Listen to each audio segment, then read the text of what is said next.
История региона пишется не только указами, но и волей людей, которые видят на десятилетия вперед.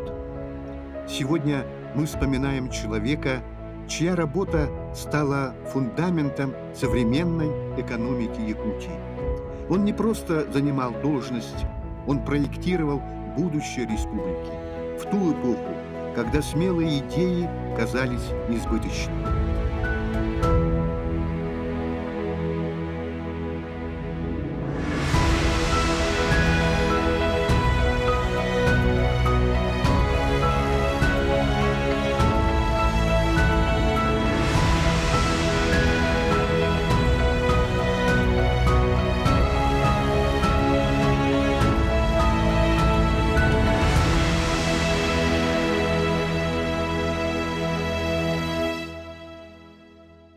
Виктор Петрович Ефимов родился в 1956 году в селе Дружина Абыйского района.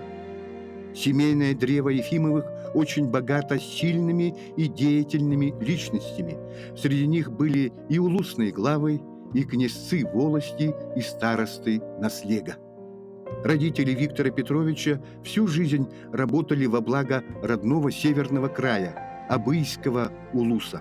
Свою трудовую деятельность Виктор Ефимов начал сразу, после школы, следуя призыву «Школа производства ВУЗ», разнорабочим совхоза «Абыйский». После окончания инженерно-технического факультета Якутского госуниверситета перспективного, энергичного молодого человека назначают инструктором Якутского обкома комсомола, а с 1981 года вторым, а затем и первым секретарем Абыйского райкома Ленинского союза молодежи. Тогда в Якутии было 5 всесоюзных ударных комсомольских строек. Конечно, везде нужны были кадры, рабочие силы, трудовые ресурсы и так далее. Везде комсомол принимал самое активное участие. И вот с того времени я Виктора Петровича хорошо помню.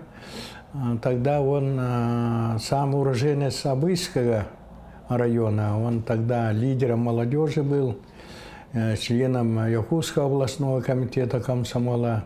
И мы тогда направляли самых наших надежных кадров, одаренных, талантливых ребят на работу, особенно местных ребят, на промышленность, чтобы они там работали, научились, помогали и так далее. А Виктор Петрович сам инженер-строитель, он как раз университет закончил.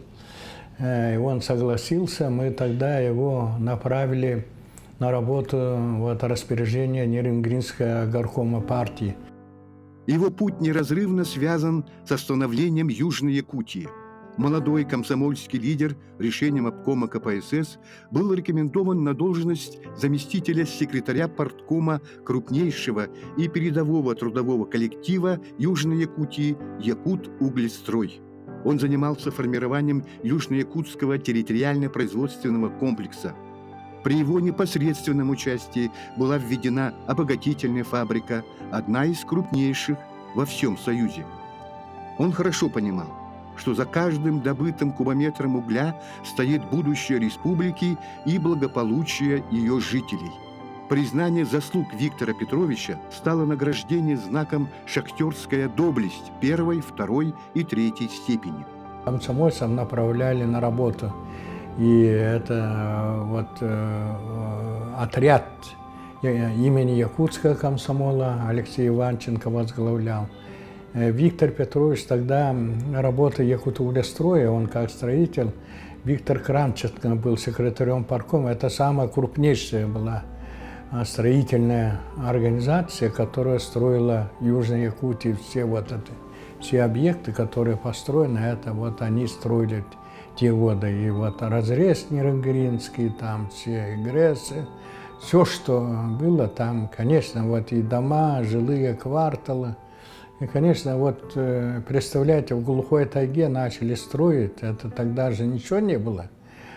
И сейчас Нерюнград один из красивейших, самых комфортабельных, удобных городов. как заместитель министра по делам малочисленных народов Севера Республики Саха-Якутия и генеральный директор исполнительной дирекции экономической зоны развития Индигирка, Виктор Петрович, присущей ему энергией, занимался вопросами экономического развития арктических улусов и своевременной финансовой поддержки традиционных отраслей Севера. Мы познакомились с Виктором Петровичем в далекие уже начало 90-х годов. Я в это время был вице-президентом Республики Саха-Якутия, одновременно возглавлял кабинет министров, будучи премьер-министром. А Виктор Петрович работал в аппарате правительства, в министерствах, ведомствах. Он занимался как раз делами Арктики, что тогда было архиважно для нас. Представьте себе, в один прекрасный момент все развалилось. Вся централизованная система управления, централизованное финансирование, централизованный завоз. И все заботы об Арктике, они упали на правительство Республики Саха-Якутия. Мы сами должны были все организовать, мы сами должны были наладить, организовать жизнь людей. Да, собственно говоря, речь дошла не о каком-то развитии, а просто о выживании. Представьте себе Северно-морской путь, зимники. Необходимо короткий срок мобилизовать деньги, завести туда все необходимые ресурсы и так далее. Это огромная такая работа была. Вот Виктор Петрович как раз занимался этой работой. В середине 2000-х родилась амбициозная концепция – схема комплексного развития производительных сил транспорта и энергетики Республики Саха-Якутия до 2020 года. Виктор Ефимов был одним из тех моторов, кто объединял министерства, ведомства и экспертов для его воплощения в жизнь. Для него схема 2020 была не просто стопкой бумаг, а живым планом становления Якутии в промышленный и логистический центр Дальнего Востока. Наше взаимодействие, наша дружба с Виктором Петровичем, она, наверное, в то время была очень такая самая большая, потому что я руководил Министерством финансов, он руководил тогда Министерством экономики, и вот как раз тогда принимались судьбоносные решения. Это вот и стратегия развития республики до 2020 года, схема производительных сил. Это мы когда как раз и сюда Владимир Владимирович Путин приехал зимой 2006, в январе 2006 года. И, конечно, тогда была большая, огромная работа по становлению местного самоуправления. Ведь тогда только реально, вот где-то с 2005 года начали работать полномочия местного самоуправления, финансовые полномочия, экономические полномочия. И это все вот надо было делать наряду с тем, что очень большой груз тогда остался еще с 90-х годов и по коммунальному хозяйству, по дорожному хозяйству, по авиации. И вот буквально мы тогда работали круглые сутки. Я помню, мы с Виктором Петровичем порой где-то уже далеко уже под полночь, наверное, и встречались, и разговаривали, обсуждали. Много было самых разных вопросов. Но при всем при этом, конечно, Виктор Петрович оставался очень таким открытым человеком, очень человечным, очень много помогал. Он все-таки был старше меня и советовал по многим вопросам. Я же тогда был тоже молодой министр, да? Но вот благодаря ему я тогда очень быстро вошел в курс работы. И с самым активным участием, естественно, Виктор Петрович, как министр экономического развития, о том, что в республике настолько масштабные проекты, и они настолько выходят за пределы нашей республики по своему значению, влиянию, что, во-первых, мы должны ставить вопрос перед руководством Российской Федерации о необходимости федерального взгляда на наши проблемы и разработки федеральной программы. И максимально, на что было способно правительство России, это разработать трехлетний план, бюджетный план. Мы же поставили вопрос о том, что нам необходимо на 15 лет вперед посмотреть. Вот удалось убедить и руководство Российской Федерации. Владимир Владимирович Путин поддержал наши идеи, наши предложения. Потом началась большая работа здесь на уровне федерального правительства. И, конечно же, со стороны республики возглавляли люди, которые руководили экономической системой республики. И, конечно, Министерство экономического развития оказалось в центре внимания. Надо было не просто предложить набор каких-то идей, но еще доказать здесь на федеральном уровне, во взаимодействии с федеральными министерствами, ведомствами, учеными, значит, создать вот настоящую долговременную программу, которая была бы реальным таким планом действий. И я должен сказать, что это удалось сделать, и она была в конечном итоге утверждена, но ведь пришлось поработать и собрать там более 40 виз, значит, и убедить и тех, и других, и третьих, завоевать позиции здесь, проявить свою квалификацию, уровень. Ну и, конечно же, Министерство экономического развития у нас, наши республиканцы, в центре этой работы было. И Виктор Петрович эту работу возглавлял. И когда мы сегодня говорим о каких-то успехах нашей республики, смотрите, ну, вот мы по углю вышли на ведущие позиции в Российской Федерации по добыче золота. У нас развивается целая серия новых проектов в области цветной металлургии, развивается инфраструктура, атомную электростанцию мы собрались строить. Сейчас возобновляются проекты в Южной Якутии, мы уже железную руду начали добывать. Или вот возрождается проект Канкунская ГЭС, или там Ильконского горно-металлургического комбината. Активно развивается Западная Якутия, это нефтегазовый комплекс, там энергетика на базе этого нефтегазового комплекса. И строятся железные дороги, автомобильные дороги. Значит, конечно, все это может быть не в таком темпе, не так, как нам хотелось бы, но все равно движение вперед идет. Мы должны понимать, что это как бы идет по тому пути, который был тогда выработан при самом активном участии Виктора Петровича. Рутинную работу почти никто не видит никогда. А она все-таки, наверное, является, эта работа как раз является и приводит к большому результату. И Виктор Петрович вот на федеральном уровне как раз-таки согласовывал данный документ. Согласование проходило непросто. И я тогда вот заметила, что для Виктора Петровича вообще не существует каких-либо препятствий до достижения цели. Вот ему поставили задачу, он ее должен решить. Он человек системный был, очень системный, комплексный, системный. А когда возглавлял администрацию президента и правительства, то очень много того новшества, которое он внедрил во взаимодействии с муниципальными органами власти. Это постоянное проведение круглых столов, методические рекомендации, которые были, в общем-то, снабжались наши муниципалитеты. Вот это прям такая плотная была связь с муниципалитетами. И Виктор Петрович тогда ввел именно впервые отчеты глав муниципальных районов и городских округов перед президентом и правительством республики. Вот это интересный такой был инструмент, интересный такой механизм, который давал возможность напрямую общаться первым лицам с главами муниципальных районов. Это играло очень большое значение для того, чтобы могли использовать главы наших районов в своей непосредственной работе. Более 30 лет он проработал в органах государственной власти республики, был министром экономического развития, возглавлял Министерство имущественных отношений, руководил администрацией президента и правительства.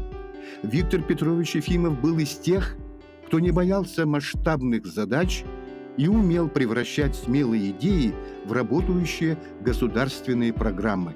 Сложным стал вопрос по имущественному комплексу. Речь шла о том, что правительство Российской Федерации потребовало возврата определенных количества акций Алроса. Вопросы возникли по инфраструктурным нашим предприятиям ЛОР, по Арктическо-морского пароходства. Речь шла о телевидении, о радио, которые они потребовали все передать в федеральную собственность. И возникли и другие вопросы. Например, Якутэнерго уже было передано в свое время Чубайсу бесплатно, без единого рубля. Но Якутуголь, например, тоже было подписано соглашение, что мы тоже должны были передать его в федеральную собственность. Поэтому возникло очень много вопросов. Надо было очень толково заниматься этими проблемами и дальше. И тогда Виктор Петрович был назначен министром имущественных отношений Республики Саха-Якутия. И началась достаточно серьезная определенная работа именно в этом направлении. Нам надо было решать наряду вот с теми задачами, которые необходимо было нам проработать с федеральным центром, головным стал этот вопрос. Ему доверяли задачи высочайшей государственной важности. Коллеги помнят, как Виктор Ефимов лично выверял каждую цифру в презентациях и каждый пункт маршрута высокопоставленных гостей, которые посещали Якутию. Его профессионализм позволял говорить с Москвой на одном языке, защищая интересы якутян на самом высоком уровне. Это случилось в январе 2001 года, как в тот день, или плюс-минус один день, когда была инаугурация Штурова, когда Штуров вступал в должность.